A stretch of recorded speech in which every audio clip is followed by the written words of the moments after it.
Dallas police detained nearly 700 people on the Margaret Hunt Hill Bridge during last night's protest and later released them. One person, though, was arrested for having an illegal firearm. The police chief says the protesters will eventually face a misdemeanor charge for blocking traffic. Fox 4's Lynn Ann Wynn spoke to protesters about their experience. Lynn Ann.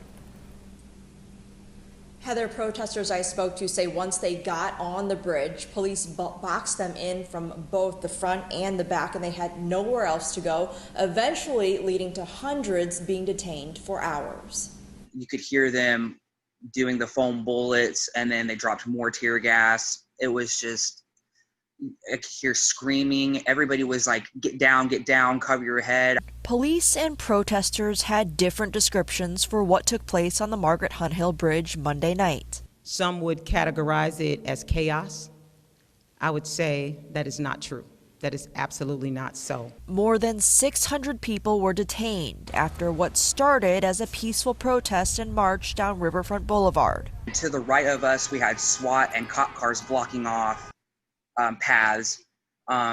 To the left, we had like a couple of squad cars, but I felt like at this point, I don't feel like we had a place to go. Like we were boxed in, we couldn't go anywhere.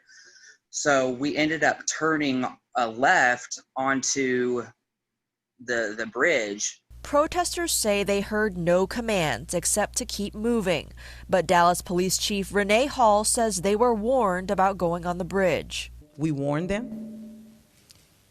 They did not stop. They decided to take a knee on the bridge and hold their hands up and say, "Don't shoot."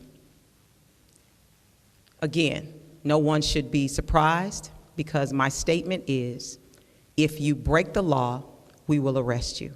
Police blocked both ends of the bridge and protesters had nowhere to go. They advanced on us. We were basically sitting ducks. We were helpless. They did not give any direction still. There was no communication. No one said, like, we're coming to whatever, you need to exit the, nothing. Sky 4 video at one point shows smoke being used by police. I'm not sure if it was tear gas or if it was smoke. It was painful. People were hurting. Those on the bridge were then detained in zip ties for hours. They didn't know what to do with us. Like, are we going to take them all to jail? We don't have room for this many people.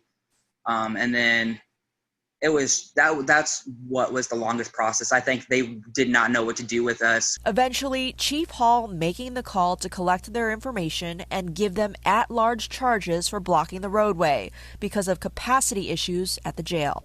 I stood before you and made myself extremely clear that we will arrest anyone who breaks the law.